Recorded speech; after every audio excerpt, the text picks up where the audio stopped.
I'm Alicia Mikolasik-Kurtz, and welcome to Real Talk, a place where healthcare professionals share stories about their real human experiences working in medicine. On today's episode, we'll hear a story from Jed Grant, a physician assistant from Northern California whose story takes place on Christmas Eve night. That's because in emergency medicine, we work all the time. It doesn't matter if it's Tuesday, March 21st at 9 a.m. or in the middle of the night on Christmas Eve. Our staff has to be available to patients having an emergency at any time. And on the same token, the patients that we take care of, they are all kinds of people. Emergency medicine teams take care of kids and adults, rich people and the less fortunate, people who got hurt or sick incidentally on their very best day, and people who are actively hitting rock bottom in the middle of a series of bad days. And because we're here to see any person at literally any time, we end up also taking care of patients that you could call the otherwise forgotten. People you could imagine might be more challenging to take care of for one reason or another. The homeless, people with mental health issues, people who are in jail or police custody, people who have issues with alcohol or substance use disorder, everyone. And there are plenty of examples out there where this is really challenging for us, like in certain trauma centers where there's a team taking care of a police officer in one trauma bay, and just across one thin wall or a drawn curtain, another team is actively caring for the person that shot the police officer in the other. And the challenge we face then is to provide the best care to both of those patients without letting our personal emotions, our opinions, or our judgments, or whatever else get in the way of that. And this is not an easy task, but it's the gift that we vowed to give to our patients when we signed up for this job. It's the gift that Jed gave to a patient he found particularly challenging one year on Christmas Eve. This is Jed's story. So I don't have the luxury, like PAs don't have the luxury of a residency like docs do. So I was lucky to be hired a year out of school and was super excited to be in the ER. I always wanted to be in emergency medicine. This is great. It's like a small community ER. They do everything there. I'm like, this is the best. And, you need a mentor, right? Like, I didn't do a residency. I've read about this in a book and seen it once. And so one of the guys that worked there that sort of helped me out quite a bit, his name was Bob Braun. Dr. Braun was he was old as dirt. 75 years old. No, I think he had a few years on you, Dan. He was an old guy. And he was just like this hardcore, crusty ER doc, been seeing ER patients since before it was a specialty, And he called me Junior, and he, bossed me around and teach me all these cool tricks. And you get an idea what he was like. Like, he climbed Mount Whitney with a colostomy bag, right? You could not slow this guy down. He drove like a madman everywhere he drove. This is before when everybody used to still come in on backboards. It'd be taped down 6 ways from Tuesday, and he'd get all mad about that, And so you had to pay attention if an ambulance came in, because he would take people off the backboard and just shoot it out of the room, It was like holes in the walls from where he'd thrown backboards. So you kind of get an idea of what he was like. And so fast forward to maybe a couple of years later, sort of found my feet, and things are going good. It's actually Christmas Eve. And we're working. It's a little bit busy. I'm getting ready to go home, and he's coming in for the night shift. And the doc I'm working with is a great guy.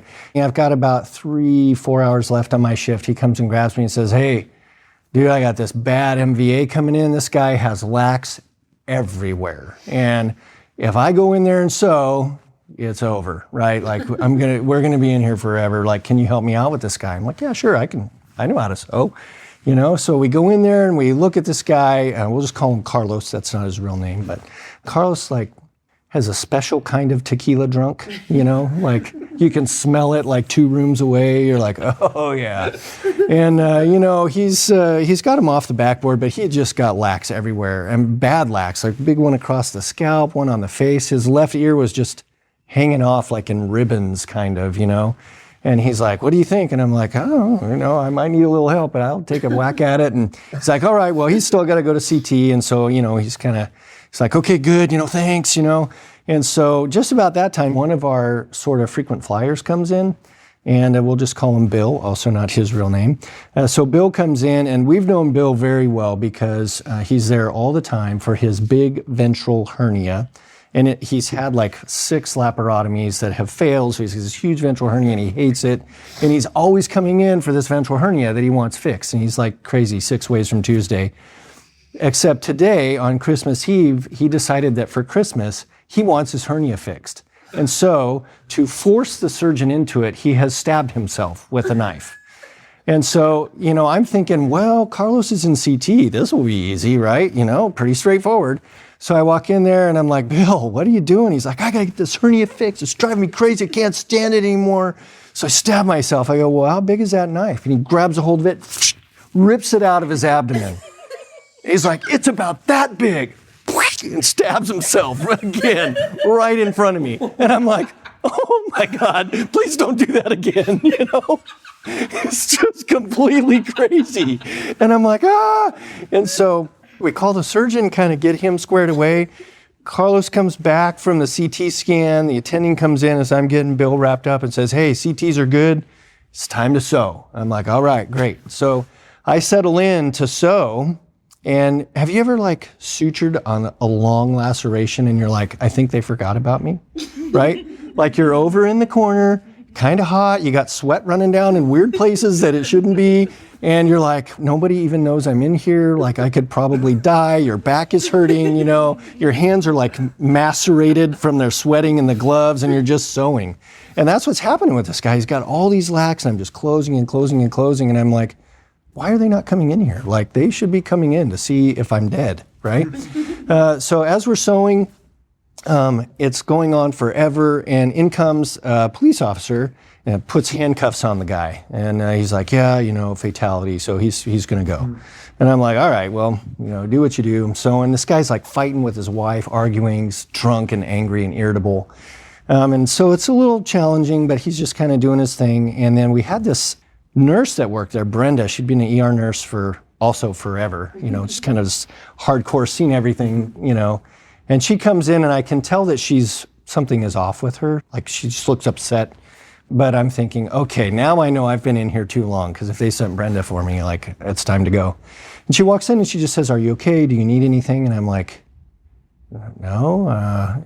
And she didn't tell me to hurry up or anything else. And I'm like, something weird is going on there, And not too long after that, the attending comes in and his voice is shaky. And I'm like, huh. And he just says kind of the same thing. How's it going? Are you okay? And I'm like, yeah, what is wrong? What's going on? And he's like, well, everything's fine, And I'm like, no, something's going on. Brenda's in here, looks like she's been crying and you seem upset. And he says, well, it's Bob. He's not doing very well. There's something going on. And he was in a car accident. And I go, what car accident? And he goes, well, he was hit by a drunk driver. He's not doing very well. And I go, the police were just in here and said there was a fatality. And he was just kind of quiet. He said, yeah, Bob's gone. And this kind of moment, where you're not really sure what to do with that. And so about that time, the patient decided he would be irritable again. And this doc, who spoke perfect Spanish, says to the guy, hey, shut up. You just killed our friend. And I thought, ooh. And was quiet for a second. And then he says, so are you good to finish this? Can you sew this? So you have this moment and I'm like, reality kind of sinks in, you still have to finish the patient, right? So I'm like, yeah, I can finish sewing it. So I'm working on this guy's ear and I was kind of struggling with how do I feel about this patient? Before he was just kind of annoying, and now I really kind of don't know how to feel about this guy. I'm sewing this guy's ear, and the police officer comes back in and takes off the handcuff off of this guy. And I'm like, well, what are you doing? He says, well, he's pretty messed up. The jail's not going to take him, so we're just going to cite him out. And I went from feeling very weird about not knowing how to feel about this patient who I maybe didn't like to just being super pissed at him. And like, you see those TV shows where people like have visions of doing crazy things and they don't do them. I'm like thinking to myself, I could take the stapler, just staple the ear to the side, of his head, and I'd be done. And I was just super pissed at him. I was super angry. I was angry that he wasn't going to jail. I was angry that, Bob was dead, and I was just upset. And kind of as an aside, I turned those feelings around a little bit later and was part of why I became a police officer later on. I didn't know what to do with that. Anyway, I arrested a crap ton of DUI people. That was it. Like, DUIs are evil. And what that really taught me was, I had a lot of anger from this, and it taught me that people who get DUIs are not bad people. They just are irresponsible. And I was able to kind of learn, this guy wasn't a bad guy. He just made a bad mistake. And sort of move beyond that anger that sometimes we feel angry with our patients, not just because they're dumb, but they do bad things to other people. And learning to sort of let that go and just take care of him.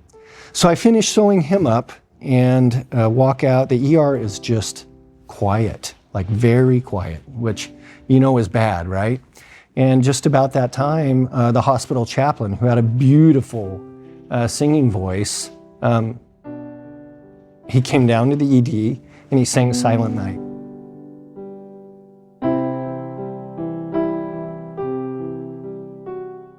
We're kind of all upset and we're kind of thinking about this. My shift is over now and I'm going home. We had a tradition in our house with our kids where Christmas Eve they would open one present.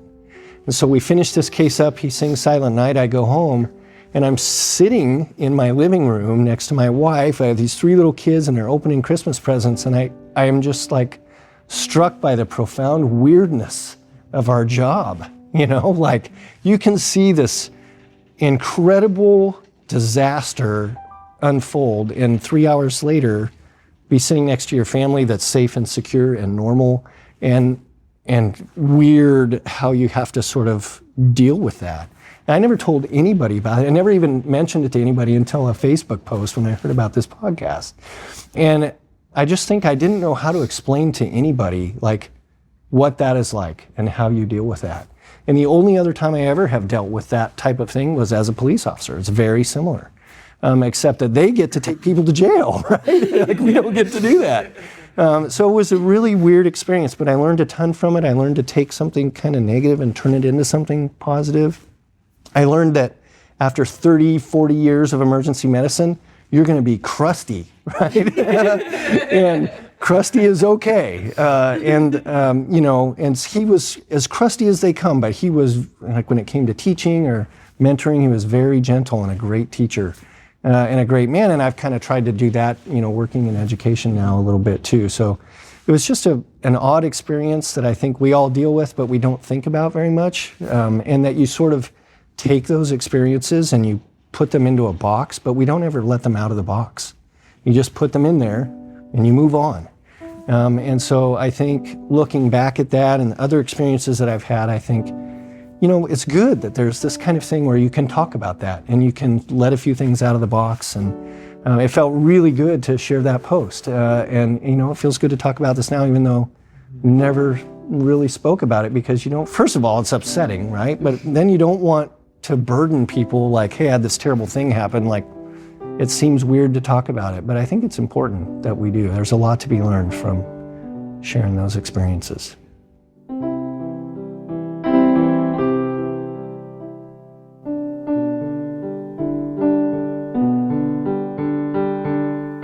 Working in medicine can be pretty messed up. Like Jed said, it's almost impossible to explain to people who don't do this job what it's like to balance the experiences we have at work with our own personal life, or how we compartmentalize such insane tragedy, even losing our dear friend or mentor to a drunk driver and then having to turn around and provide the best care that you can to that drunk driver. I won't lie. Yes, sometimes we get solace from things like the bad guys going to jail or some other sort of justice that we perceive happening in the world to balance out these horrible things that we see. But a lot of the time, we don't. In the example I mentioned of the cop and the person that shot the cop, the 2 times that I've been involved in a case like that, both times the cop died. And the other shooter, a gang member, they lived. A lot of the time, we don't see stuff that looks like justice or fairness. A lot of the time, the outcomes feel quite the opposite. So how do we cope with that? How do we process it? Where do we put that frustration, that grief, that anger, and that fury? And how in the world do we respond to our calling to rise above it, to truly give our all and save and heal every life, even if we find out that the patient in front of you is the person that just killed your mentor? I honestly don't know the right answer, but I do know that talking about it can help.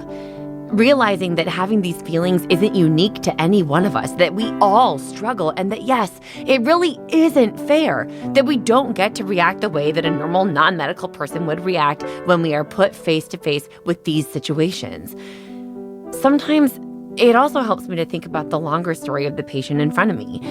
After all, they all have, or at least started out with, families and loved ones, friends, people who cherish them. And they likely have suffered through some pretty bad life-ish to have ended up in this situation anyway.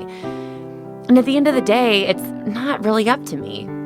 It's not up to me as a doctor to say what or who is right or wrong. As a person, I mean, I know what I believe, certainly, but at work, that's not my job. At work, my task is to diagnose, to relieve pain, to offer clarity, to heal, and sometimes to save a life. Any life. Every life that I can. And that's actually kind of awesome. I had the privilege of working alongside Jed in my practice for a few years, and honestly, it makes me beyond proud to have a teammate that I know is that good, is capable of putting aside that kind of shock and pain in the moment to continue fulfilling his oath to humanity to do no harm. And as Hippocrates laid out for us, that we have a special obligation to all of our fellow human beings, those of sound mind and body and those without that. To quote the original physician's oath, "May I always act so as to preserve the finest traditions of my calling. And may I long experience the joy of healing all those who seek my help." All of them. This year has been filled with lots of terrible stuff. So much death, so much divisiveness, so much injustice. But at the end of the day, we are all still here, sharing the same planet, suffering through the same struggles of our time, being challenged with losses that we didn't expect or deserve, but also being given the opportunity to rise above them and, more importantly, to be kind with ourselves, realizing that rising above is a process that can take some time, and we don't have to like it, and that's okay. Thank you to Jed Grant for sharing his story with us, to Marco Gonzalez, our sound engineer, and to all of you for listening. Happy holidays, everybody. I'm Alicia, and this is Real Talk.